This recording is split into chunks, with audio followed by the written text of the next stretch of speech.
Assalamualaikum warahmatullahi wabarakatuh. Selamat sore anak-anakku, dimanapun kalian berada. Kita berjumpa lagi.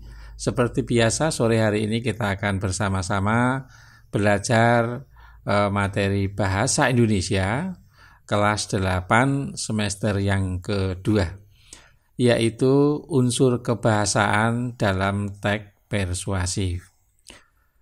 Anak-anakku, untuk lebih jelasnya ikuti paparan berikut ini. Anak-anak, yang dimaksudkan dengan unsur kebahasaan dalam teks persuasif itu adalah unsur-unsur yang terkait dengan kaidah kebahasaan, ya. Dalam hal ini kaidah kebahasaan dalam bahasa Indonesia yang terdapat di dalam teks persuasif. Nah, kaidah kebahasaan ini ya biasanya sebagai penanda utama bahwa itu adalah teks persuasif. Nah, kata-kata yang dimaksudkan atau unsur kebahasaan atau pernyataan-pernyataan yang dimaksudkan itu biasanya mengandung ajakan, dorongan, bujukan, rayuan, atau larangan, ataupun mungkin himbauan, dan sejenisnya. Sekali lagi, unsur kebahasaan yang ada di dalam teks persuasif itu maksudnya adalah unsur-unsur yang terkait dengan kaidah kebahasaan dalam bahasa Indonesia yang terdapat di dalam teks persuasif. Baik, unsur-unsur kebahasaan yang dimaksudkan diantaranya yang pertama, bahwa di dalam teks persuasif itu biasa terdapat kata kerja imperatif. Misalnya jadikanlah, jangan, sebaiknya, hendaknya, dan seterusnya. Apa kata kerja imperatif dan kata kerja minta serta perujukan ini sudah ada dan saya bahas lengkap di video-video sebelumnya. Nah, kita lanjutkan pada unsur kebahasaan pada teks persuasif. Yang kedua, biasanya dalam teks persuasif itu terdapat kata kerja mental. Seperti contoh kata diharapkan, memprihatinkan, memperkirakan, mengagumkan, dan seterusnya. Yang ketiga, anak-anak, dalam teks persuasif itu biasanya terdapat kata-kata perujukan. Seperti berdasarkan data, berdasarkan gambar, berdasarkan tabel, berdasarkan data-data tertentu, atau merujuk pada pendapat seseorang, atau berdasarkan pendapat ahli. Ini adalah kata-kata perujukan yang biasanya juga ada di dalam teks persuasif. Yang keempat, anak-anak, teks kebahasaan yang ada itu biasanya dalam teks persuasif itu menggunakan kata-kata teknis atau kata-kata peristilahan. Yang di dalam kurikulum 2006 dulu ada kata-kata khusus bidang tertentu ya. Misalnya bidang biologi atau bidang ekonomi dan seterusnya. Nah, contohnya berkaitan dengan masalah remaja misalnya, kata-kata yang sering digunakan itu terkait dengan teknologi internet, ada reproduksi, ada daring, dan sebagainya. Jadi kata-kata teknis ini adalah kata-kata yang khusus ya, digunakan dalam bidang tertentu atau digunakan oleh remaja atau orang tua atau kalangan-kalangan tertentu. Yang berikutnya, anak-anak, unsur kebahasaan berikutnya menggunakan kata-kata penghubung argumentatif, yang argumentatif. Jadi kata penghubung yang argumentatif, misalnya kata jika, sebab, karena, dan seterusnya. Ini contoh unsur kebahasaan yang mengandung kata-kata penghubung yang bersifat argumentatif. Berikutnya, anak-anak, unsur kebahasaan yang lain dalam teks yang ada dalam teks ini, contohnya terdapat kata kerja yang menyatakan penjelasan.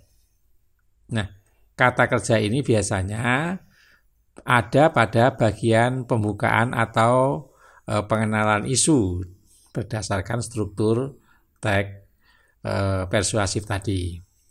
Contoh yang digunakan biasanya kata-katanya itu ada merupakan, ialah, yaitu, adalah, ya.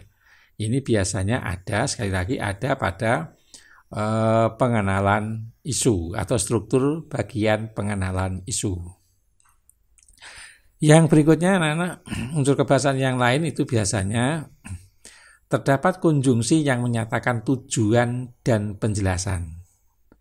Konjungsi ini sering digunakan pada bagian rangkaian argumen, ya. Contoh konjungsi tujuan misalnya agar, supaya, untuk, ya. Kemudian konjungsi penjelasan atau konjungsi penjelas misalnya ada kata bahwa. Nah, berikutnya unsur kebahasaan dalam teks persuasif adalah adanya konjungsi sebab akibat atau kausal. Konjungsi ini biasanya ada pada bagian pernyataan ajakan. Contohnya konjungsi sebab ini ada karena, oleh karena, sebab, ya, dan sebagainya. Sedangkan contoh konjungsi akibat adalah kata hingga, maka, sehingga, dan sebagainya. Berikutnya anak-anakku, unsur kebahasaan yang ada pada teks persuasif yang lain, biasanya dalam teks persuasif itu terdapat kata tugas yang menyatakan ajakan dan larangan. Jadi ajakan dan larangan. Ini biasa ada di inti, ya, di inti teks persuasif atau bagian inti struktur teks persuasif. Nah, contoh kata tugas ini yang berupa ajakan, misalkan kata ayo, hendaknya, mari, ya. Misalkan hendaknya kita pilih ini, hendaknya kalian menggunakan ini adalah contoh yang berupa ajakan. Sedangkan kata tugas yang menyatakan larangan, misalnya kata jangan, dilarang, atau mungkin hindarilah. Nah, yang terakhir dalam pembahasan unsur kebahasaan teks persuasif pada kesempatan hari ini adalah dalam teks persuasif biasanya menggunakan partikel lah dan kah. Memang selain kata tugas, partikel lah dan kah ini juga sering, ya, digunakan dalam teks persuasif yang tujuannya untuk mempertegas saran, ajakan, larangan, himbauan, atau bujukan.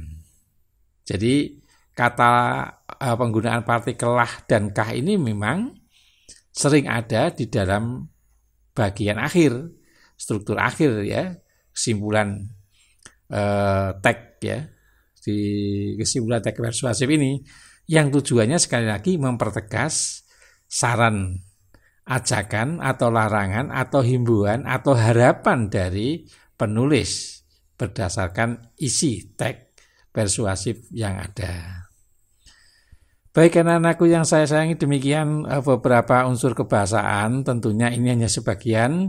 Kalian bisa menemukan kembali mungkin unsur kebahasaan yang lain yang ada di dalam teks persuasif. Kalian diskusikan dengan teman-teman kalian, dan jika ada permasalahan silahkan untuk dikomunikasikan atau ditanyakan pada Bapak Ibu Guru yang mengajar di sekolah. Terima kasih atas segala perhatiannya. Mohon maaf atas segala kesalahannya. Salam hormat saya untuk Bapak Ibu Guru, dan salam hormat saya juga untuk Bapak Ibu yang ada di rumah. Selamat sore. Assalamualaikum warahmatullahi wabarakatuh.